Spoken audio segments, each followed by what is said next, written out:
Assalamualaikum warahmatullahi wabarakatuh. A'udzubillahi minasyaitonir rajim. Bismillahirrahmanirrahim. Alhamdulillahirabbil alamin. Asyhadu an la ilaha illallah. Asyhadu anna Muhammadan abduhu wa rasuluhu la nabiyya ba'da. Allahumma shalli ala sayyidina Muhammad wa ala ali sayyidina Muhammad. Ibadallah, ittaqullah haqqa tuqatih wa la tamutunna illa wa antum muslimun. Faqala ta'ala fi kitabil karim, a'udzu billahi minasy syaithanir rajim. Bismillahirrahmanirrahim. Alif lam mim, dzalikal kitabu la raiba fihi hudan lil muttaqin. Alif lam mim, inilah kitab, tidak ada keraguan padanya, petunjuk bagi orang-orang yang bertakwa. Bapak Ibu yang sangat kami muliakan, alhamdulillah izin dari Allah, kembali kita bisa mengawali hidup kita di masjid ini. Tentu Bapak Ibu, kita selalu berharap ibadah apapun yang kita kerjakan benar-benar tercatat di sisi Allah Subhanahu wa taala dan kita semua mendapatkan pahala terbaiknya. Kemudian kita juga berharap berdoa kepada Allah, kiranya Allah selalu berhidayah kepada kita sampai kita tinggalkan dunia ini. Amin ya Allah, amin. Bapak Ibu serta anak soleh dan solehah penduduk surga yang masih berada di dunia yang kami banggakan. Kita lanjutkan hikmah dan pelajaran dari suci Al-Quran. Sekarang kita masuk surah An-Nisa ayat yang ke-7. Bismillahirrahmanirrahim. Lirrijali nasibum mimma tarakal walidani wal aqrabun. Bagi laki-laki ada bahagian dari harta peninggalan kedua orang tua dan kerabatnya. Walinisai nasibum mimma tarakal walidani wal aqrabun. Dan bagi perempuan pun ada bagian dari harta peninggalan kedua orang tua dan kerabatnya. Mimma qala minhu aw qasura, baik sedikit maupun banyak. Nasiban mafruda, menurut bagian yang telah ditetapkan. Surah An-Nisa ayat yang ke-7. Bapak Ibu yang kami muliakan, kita lihat sejenak An-Nisa 1. Kita sampaikan An-Nisa 1, Allah memerintahkan pada semua manusia untuk bertakwa, kemudian menjaga hubungan silaturahmi, karena seluruh manusia itu berasal dari satu keturunan Nabi Adam dan Hawa. Maka kita di masjid ini semuanya kita keturunan. Pelajaran yang kita ambil dari satu, takwa adalah dasar kehidupan. Maka pastikan kita adalah orang bertakwa. Pastikan kita meninggal dunia dalam posisi bertakwa. Kita dilarang mati kecuali bertakwa. Itu harus, jangan sampai lupa Bapak Ibu.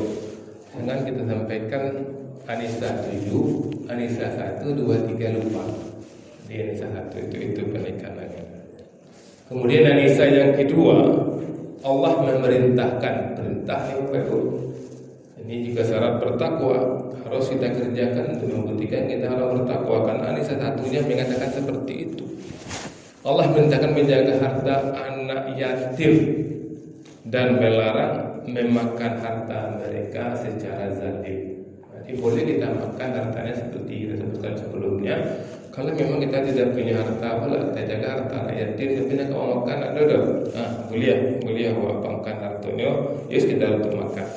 An-Nisa 3, Allah membolehkan poligami dengan syarat yang ketat. Penting Bapak Ibu, dengan syarat yang ketat. Ya, di antaranya adil. Adil itu tidak mudah ya Bapak Ibu. Adil itu ketat mana, cuma Jika takut tidak adil, maka cukup cilik. Nah, kemudian di hadis 4 Bapak Ibu, Allah merintahkan memberikan mahar kepada wanita dengan kerelaan.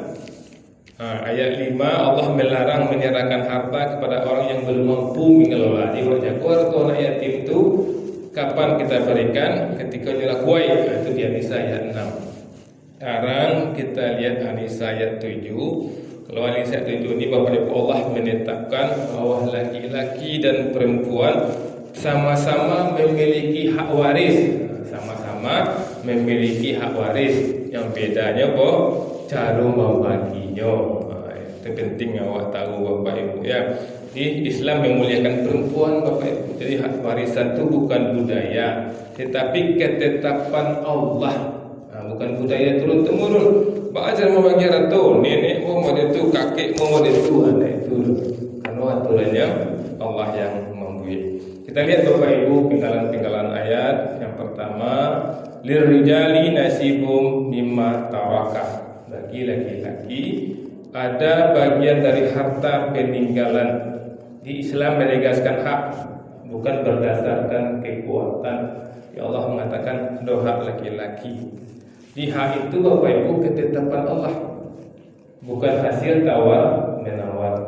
Jadi nampak di sini Bapak Ibu, di harta Allah yang punya. Aku di surah Al-Baqarah itu kan infakkan harta yang kami berikan kepada Itu harta Allah yang punya. Sudah Allah bagi, Allah yang ngatur. Allah yang punya yang ngatur. Sama soal zakat Bapak Ibu, maka Allah minta 2,5% kawal. Karena Allah yang punya, Allah yang punya. Cuma awak tak merasa Allah yang punya. Awak merasa awak yang pakuri, awak yang mau sawan Bapak Ibu. Maka orang beriman yang paham benar memang harus Allah yang punya. Kalau ketika masakan tak balik 2,5% yang keduanya. Sama dan seperti ketika diumumkan di surah Al-Jannah. Siapa yang menolak yang kabur. Jadi ini 100 juta. Syaratnya lagi ke orang lain 2,5 juta. Ini nama pasti nama bu. Ada yang kata nama tu diumumkan di masa jika siapa yang mau datang ke masjid Darul Jannah jadi peti 100 juta cash. Syaratnya bukan 2 juta 500 juta nama. Bawa bondong-bondong orang datang. Akhirnya itu nilai Allah kan. Ketiwa yang tak lihat tu kalau ada 5 juta aja Allah. Bari Allah. Ya Rasulullah nampak kurir Allah yang punya. Ketika Allah yang punya, Allah lebih aturan. Ketika orang meninggal, harta itu Allah dan punya balik. Itu Allah lebih aturannya kalau meninggal namanya harta warisan. Aku cara membagi. Jadi Bapak Ibu tidak boleh ada keluarga mengambil semua warisan karena rasanya berjasa. Karena itu harta orang tua, ya statusnya warisan orang tua. Kemudian Allah mengatakan di sini wal walidani wal aqrabuna, dari harta yang diterima oleh laki-laki itu dari orang tua dan kerabatnya. Jika orang tuanya meninggal, laki-laki itu ada pihak. Kakak adiknya meninggal, ini ada pihaknya. Kalau tidak ada kakak saja pun dalam perjalanan misalnya ada kan. Itu makanya Bapak Ibu, kalau bawa kakak jangan baca cakap. Karena meninggal, tapi dia tanya. Walaupun juga musuh Bapak Ibu nyubik surik-surik nikah, nyuri kaluan di kakak, nyubiknya di koran di nikah misalnya kau tidak sadar dia tu. Ketika meninggal dia tak perfect. Karena Allah punya harta. Kecuali dia berwasiat misalnya kan harta bos ada walanya untuk si A tu ketika nyedi boleh. Itu mana Allah mengatur boleh kakak itu baca cakap. Kemudian Allah juga mengatakan di sini wanita niasibun, dan perempuan juga ada bagiannya dari orang tua dan kerabatnya. Kemudian Allah mengatakan di sini Bapak Ibu, kita singkatkan saja sesuai kuota yang kita inginkan. Mimma qala minhu aw qasr, baik sedikit atau banyak. Jadi Bapak Ibu ketika orang tua meninggal, itu seluruh hartanya itu namanya harta warisan. Harus ikut aturan Allah. Ada bayunya tergantung, ada handphonenya, ya kan? Ada teropanya, itu warisan tu Bapak Ibu. Tak bisa dia mikir, aku balik kapal rumah tu, aku balik kapal rumah. Kalau meninggal tu boleh tak kuliah dah Bapak Ibu. Ketika membalik jabatan tu tak boleh dah. Jangan aku pak, mau pasien untuk menopang ganti untuk beli kawan kalau itu nak ada. Tapi buat makin untuk apa? Apa mania langsung nilai harta warisan. Barang nilai harta itu 50 juta, bagilah balik kata. Banyak orang lupa bahawa ibu, contohnya harta itu piti dan amazing. Seluruhnya tinggal itu harta warisan. Bahkan ada batang-batang yang ditanam di orang tua, itu tak bisa. Harus dikumpulkan kepada batang nilainya sekian lah, saya ikhlas tak. Ada baju-baju, barang baju itu nilainya. Memang waktu sampai cik-cik, saya ikhlas tak. Tapi biasanya pakai pokok, payah ikhlas-ikhlas itu kalau dikumpulkan sama-sama. Tak payah biasanya dikumpulkan. Tapi tetap tu kerjaan men, LOC. Kemudian Allah mengatakan di sini nasiban mafruda, bagian yang telah ditetapkan. Ayat ini sebenarnya Bapak Ibu terpotong untuk lebih meyakinkannya kita membaca ayat-ayat setelahnya. Karena memang kuota kita 15 menit, nanti kita sambung yang lain. Makanya kalau Ibu tidak datang besok-besoknya nak nyambung itu Bapak Ibu.